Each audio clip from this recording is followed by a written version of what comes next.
Hi friends, good evening. आपका दोस्त Rajan Gupta for last 24 years in teaching profession and a class one officer of government of India. आज आपके साथ दोस्तों डिस्कस करूंगा सोनेट नंबर 67 जिसे एडमंड स्पेंसर ने लिखा है और ये आपके MEG 1 के सिलेबस में है। दोस्तों, आपको हमेशा की तरह एडवाइस पेन, कॉपी और सारी इंपॉर्टेंट डिटेल नोट करते चलें।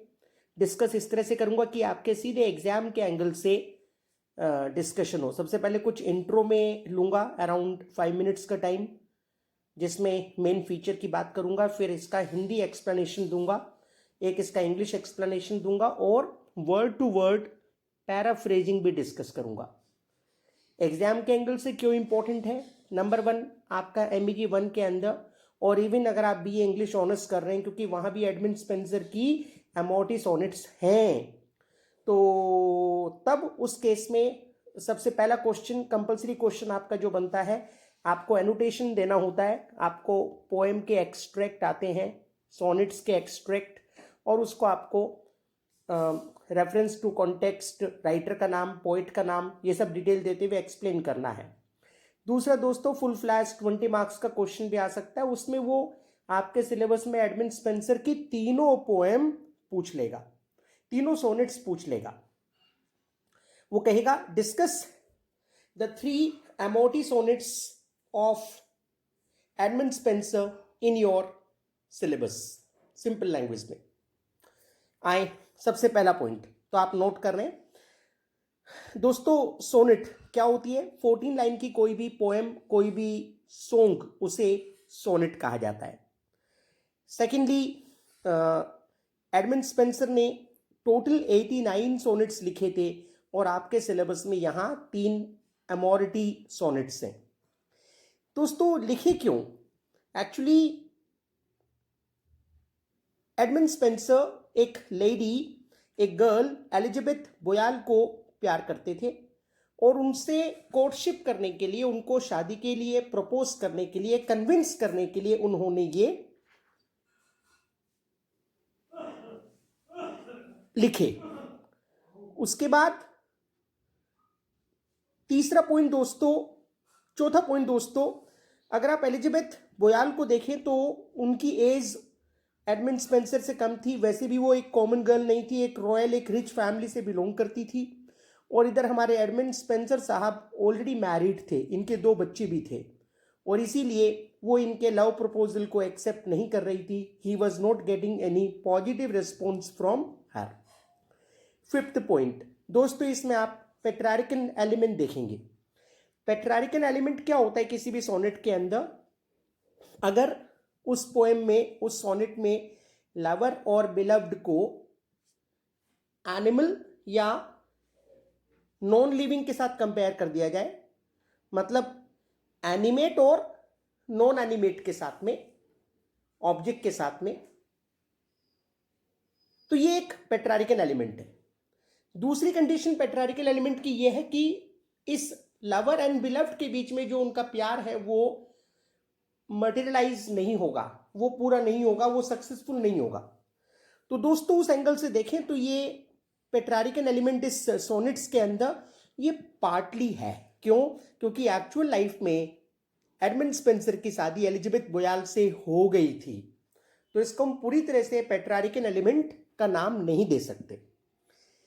नेक्स्ट पॉइंट नंबर 6, आप इस सोनेट के अंदर बहुत सारे मेटाफर एंड सिमली भी देखेंगे। सिमली क्या होता है दोस्तों? जब आप एज और लाइक से कंपेयर करते हैं, for example you are clever as a fox, और जब आप डायरेक्ट कंपैरिजन करते हैं तो उसको मेटाफर बोलते हैं क्या? यू आर अ फॉक्स, मतलब तुम तो लोमड़ी हो, मतलब बहुत चालाक हो। और take another example, you are bold like a lion, और यू आर अ लायन, तुम तो शेर हो, तुम तो बहादुर हो। तो ये मेटाफर एंड सिमली ये काफी यूज हुए हैं। उसके बाद दोस्तों 7th पॉइंट, इसमें आर्काइक इंग्लिश का यूज हुआ है। आर्काइक इंग्लिश का मतलब होता है ओल्ड डेटेड इंग्लिश।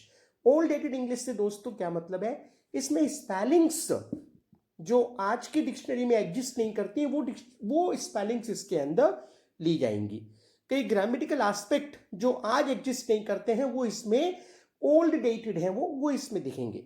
और शायद यही कारण भी है कि इसकी आर्काइक इंग्लिश के चलते ही ये सोनेट्स स्टूडेंट को कई बार थोड़ी सी मुश्किल लगती हैं।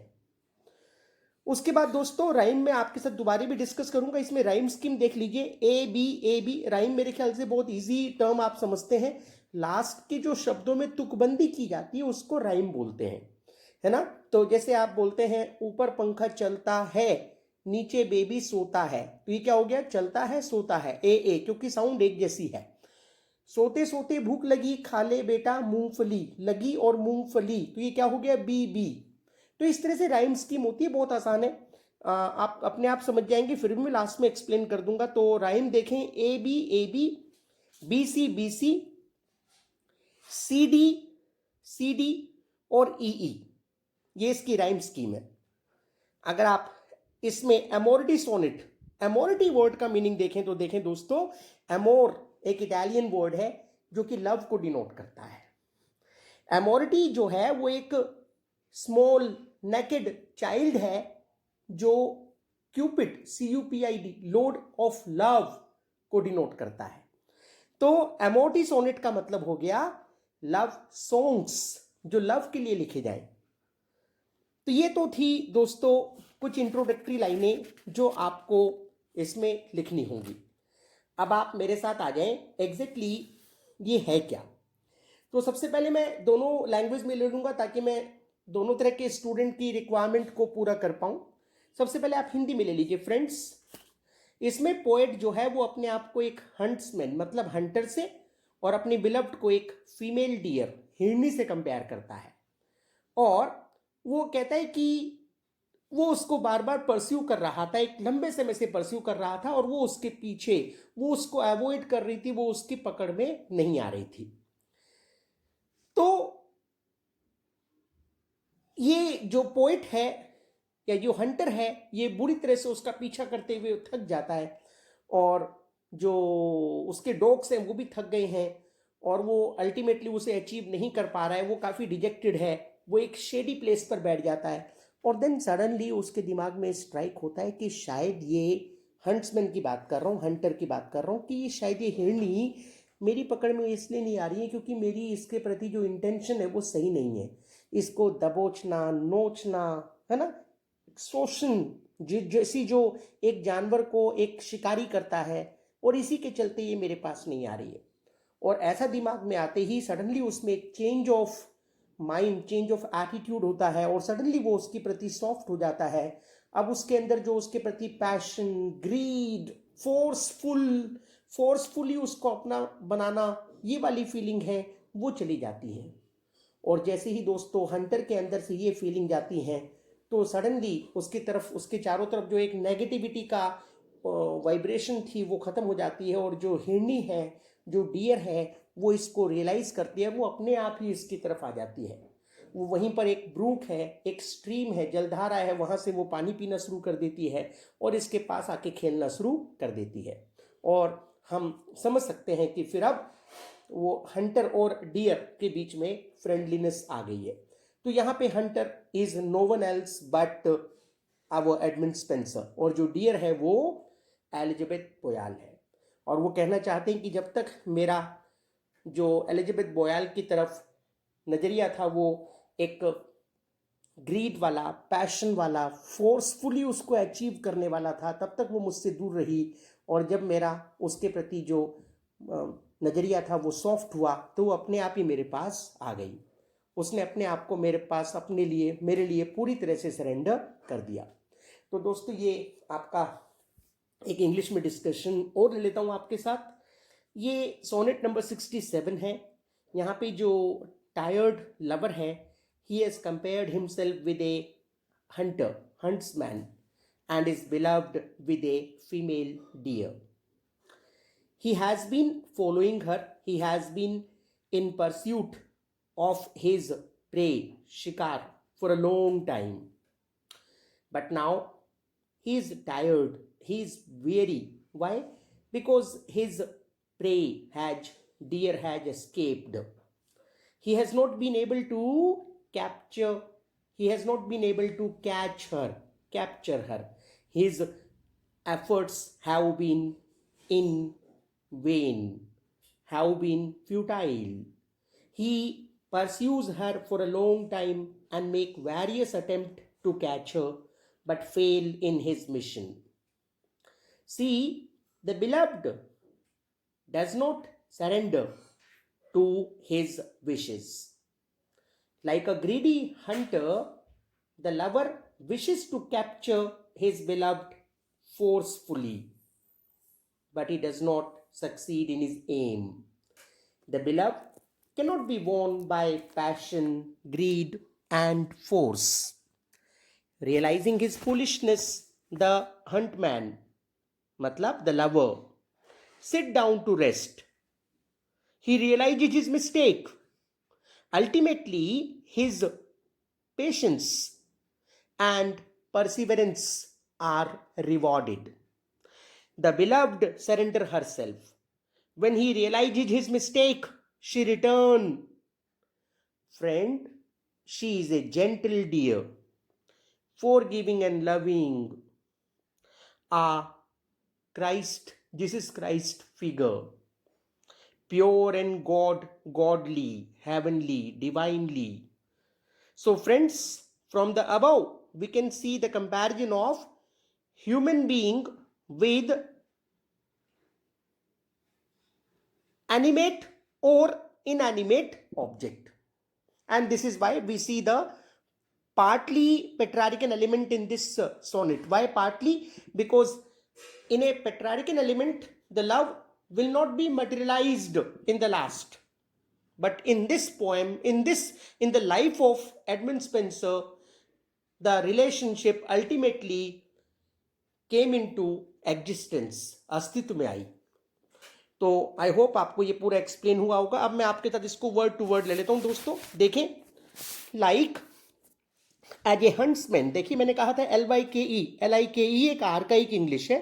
हंट्समैन आफ्टर वेरी चेज, जैसे एक हंट्समैन एक थका देने वाले पीछा, चेस CHASE लेकिन सी वाला, सीइंग द गेम, देखकर गेम को, यहां गेम का मतलब प्रे, मतलब शिकार. तो लवर के लिए, जो उसकी बिलव्ड है उसके लिए, फ्रॉम हिम एस्केप अवे, उससे भागता हुआ, उससे दूर जाता हुआ.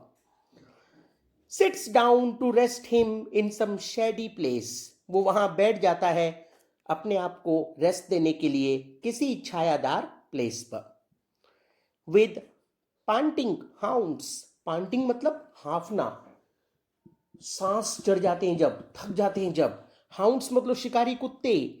बिगाइल्ड ऑफ देयर प्रे, और जो वो शिकारी कुत्ते हैं वो भी अपने प्रे के द्वारा चीट कर लिए गए हैं, मतलब उनको भी धोखा दे दिया गया है हिरनी के द्वारा, है ना. So after long pursuit and vain assay, और इस तरह से एक लंबा पीछा करने के बाद, एंड वेन मतलब असफल, बेकार जाना. हम लोग फ्रेज यूज करते हैं ना, my efforts went in when, बेकार गए, वही वाला वेन. ऐसे मतलब ये जो प्रयास थे उसके बेकार गए. व्हेन आई, और जब मैं मतलब हंट्समैन मतलब द लवर, ऑल वेरी, थकने के बाद, had the chase forsook, second form forsake की, मैंने उस चेज को बंद कर दिया, मैंने उसका पीछा करना बंद कर दिया. इस लाइन इस बात को डिनोट करती है कि वो सडनली अपनी गलती को रियलाइज कर रहा है कि उसका उसके प्रति जो नजरिया था वो फोर्सफुल, पैशन वाला, ग्रीड वाला, उसने उससे तौबा कर ली, उसने उसको छोड़ दिया. The gentle deer return the self, और ऐसा होते ही वो अच्छी डियर अपने आप ही वापस आ गई, सेम वे, है ना. थिंकिंग टू क्वेंच, सोचते हुए, टू क्वेंच मतलब प्यास बुझाना, her thirst at the next brook, brook मतलब जलधारा, स्ट्रीम, वाटर बॉडी.